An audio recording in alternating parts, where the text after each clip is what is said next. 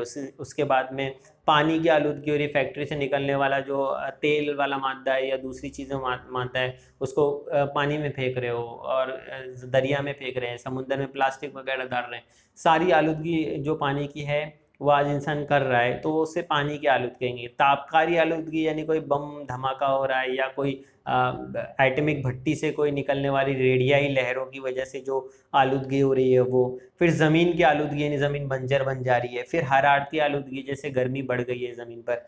रोशनी की वजह से, जो शहरों में आजकल देख रहे हो ज़्यादा रोशनी है, उसकी वजह से भी आलूदगी है। प्लास्टिक की आलूदगी भी आपको पता है, आप देखो तो हर जगह आजकल प्लास्टिक नज़र आते हैं। इससे भेड़ बकरी वगैरह जो गाय वगैरह है या दूसरे जानवर है उसको खा लेते हैं और वो मर जाते हैं, तो इसकी वजह से भी जो है वो दूसरे जानदारों के वजूद को खतरा हो गया है। इसीलिए आज माहौल के तहफ़्फ़ुज़ की ज़रूरत शिद्दत से महसूस की जा रही है। इसलिए माहौल को बचाने की, तहफ़्फ़ुज़ की ज़रूरत शिद्दत से महसूस की जा रही है।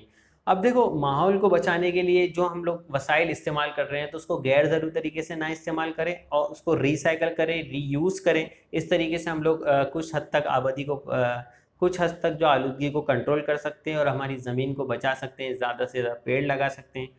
अगले इस वीडियो में हम लोग ने यही सब बात करी है। अगले वीडियो में हम लोग देखेंगे कि तापकारी आलूदगी क्या है, यानी एटमिक आलूदगी क्या होती है, और उसके बाद में माहौल के तहफ़्फ़ुज़ की ज़रूरत क्या है, यानी माहौल की हिफाजत करने की ज़रूरत क्या है, इतनी ज़रूरी क्यों है, इतनी शदीद ज़रूरत क्यों महसूस होने लगी है, माहौल की तहफ़्फ़ुज़ की ज़रूरत क्यों है।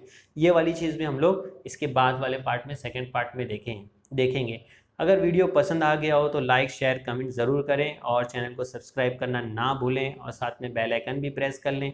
चलिए मिलते हैं नेक्स्ट वीडियो में। अल्लाह हाफिज़।